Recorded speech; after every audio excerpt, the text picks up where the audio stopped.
Horror कहानियां थी। डरावनी पत्नी। फुर्सतगंज नाम के एक शहर में मंगत अपने परिवार के साथ रहता था। मंगत की पत्नी सुनीता ने अभी कुछ महीनों पहले ही एक सुंदर बेटे को जन्म दिया था, जिससे अब मंगत की जिंदगी खुशियों से भर गई थी। सुनो, बच्ची और घर का काम दोनों एक साथ करना मुश्किल हो जाता है। फिर काम में देरी होती है तो आपको भी दिक्कत होती है। क्यों ना हम कुछ समय के लिए किसी को मदद के लिए रख लें? ठीक है।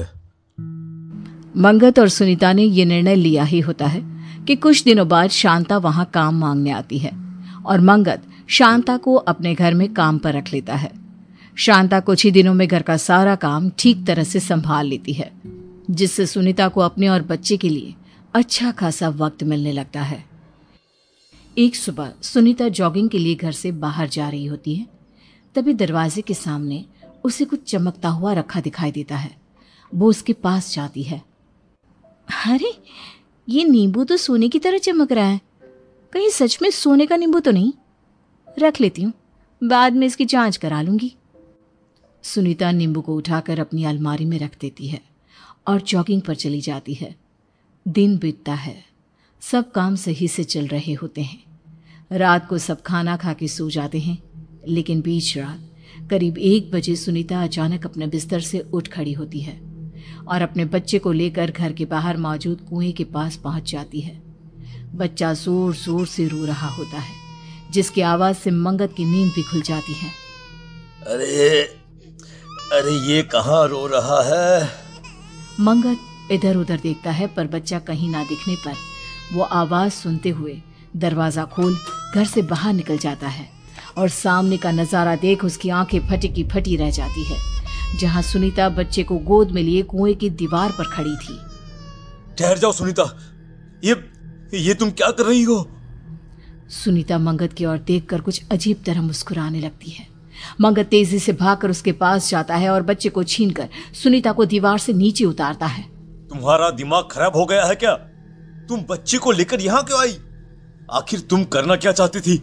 मंगत ये बोल ही रहा होता है कि सुनीता बेहोश हो जाती है। सुनीता की हालत देख मंगत को कुछ समझ में नहीं आता। वो उसे उठाकर कमरे में ले जाता है। आज से पहले सुनीता ने ऐसा कुछ नहीं किया। आखिर ये सब था क्या और क्यों? मुझे विशाल से बात करनी चाहिए। अगले दिन मंगत अपने मनोवैज्ञानिक दोस्त विशाल को फोन करके उसे सारी बात बताता है, जिसके कुछ ही देर बाद विशाल उनके घर पहुंच जाता है और सुनीता से बात करके उसके मन की दशा जानने की कोशिश करने लगता है। अरे तुम चिंता मत करो मंगत, घबराने वाली कोई बात नहीं है। ये स्लीप वॉकिंग का नतीजा हो सकता है। मैंने भाभी को दवाइयां दे दी हैं, अब मैं चलता हूं, ध्यान रखना अपना। विशाल वहां से चला जाता है, जिसकी कुछ दिनों तक तो सब ठीक रहता है, लेकिन फिर एक शाम जब मंगत ऑफिस से घर लौटता है तो अपने कमरे का नजारा देख उसके होश उड़ जाते हैं, जहां सुनीता ने एक बड़ी रस्सी पंखे से बांध रखी थी और दूसरा सिरा अपने मासूम बच्चे के गले में बांध रही थी। सुनीता, अरे तुम पागल हो गई हो क्या? आखिर तुम्हें क्या हो गया है? तुम हमारे बच्चे की जान लेना चाहती हो क्या? हटो यहां से। मंगत सुनीता को धक्का दे बच्चे को गोदी में ले लेता है, जिसके बाद एक बार फिर सुनीता बेहोश होकर गिर पड़ती है। मंगत उसी वक्त विशाल को फोन कर घर बुला लेता है। विशाल, मेरी तो कुछ समझ में नहीं आ रहा। आखिर ये सब मेरी जिंदगी में क्यों हो रहा है? न जाने अचानक सुनीता को क्या हो गया है। वो बार बार अपने ही बच्चे की जान लेने की कोशिश क्यों कर रही है? अचानक भाभी को पड़ रहे इन सब दौरों का रीजन तो मुझे भी कुछ समझ में नहीं आ रहा। लेकिन तुम फिक्र मत करो, मैं कुछ सोचता हूं। बस तुम बच्चे का ध्यान रखना। विशाल सुनीता को एक इंजेक्शन लगाकर वहां से चला जाता है। शांता, मैडम की तबीयत कुछ ठीक नहीं। आज बच्चे को तुम अपने पास सुला लो। मैं सुनीता का ध्यान रखता हूं, ठीक है? बिल्कुल साहब, कोई दिक्कत नहीं है।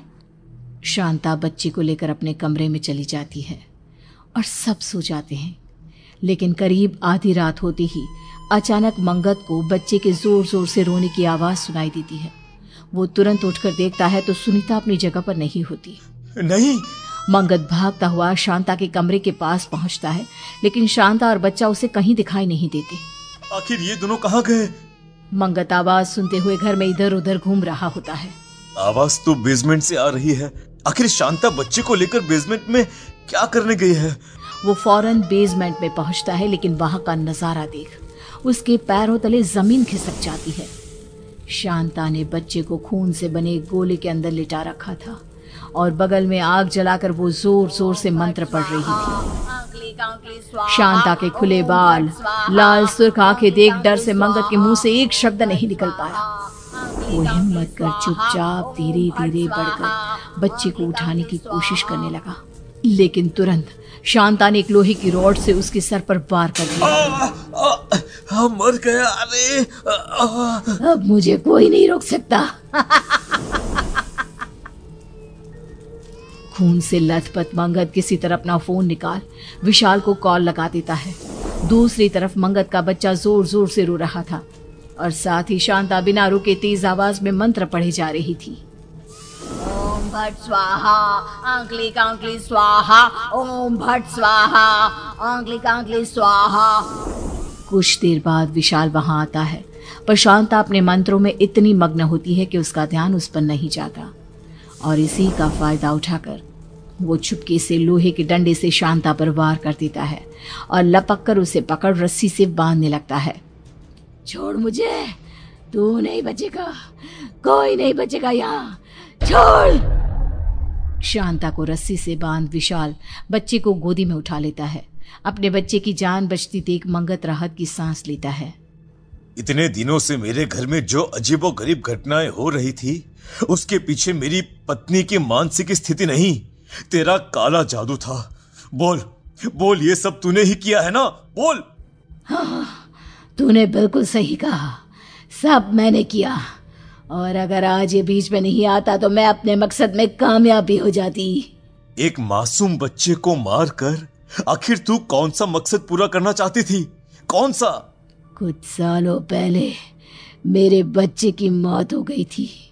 अपनी काली विद्या की मदद से मैं इस बच्चे की बलि चढ़ा, इसके खून को अपने बच्चे की कब्र पर चढ़ा उसे जिंदा कर लेती, पर तूने मेरे बच्चे को फिर मार दिया। मैं इसका बदला जरूर लूंगी।